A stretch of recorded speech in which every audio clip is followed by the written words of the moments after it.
Rates. Applications of ratios and rates in practice.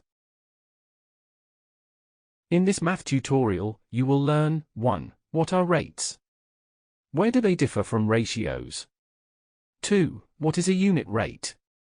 3. What are the associated unit rates? How many are there in a rate?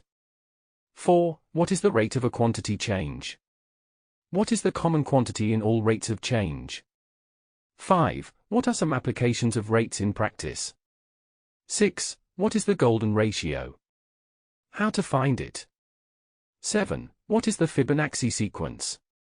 Why it is so important? 8. What are some uses of the golden ratio in practice? Introduction.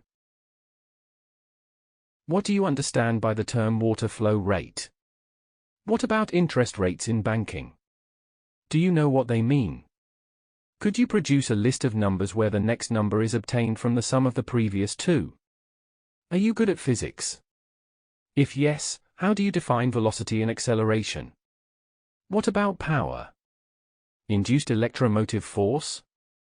In this tutorial, we will discuss rates, a very important concept that is often confused with ratios.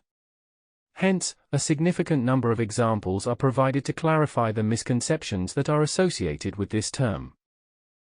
That is all for introduction to rates. Applications of ratios and rates in practice. To start this tutorial, please watch the first lesson 4.2.1, What are rates? Clarifying misconceptions. Thank you for watching. Make sure to like and subscribe to keep up to date with new videos. For more information, calculators, and tutorials, please visit www.icalculator.info.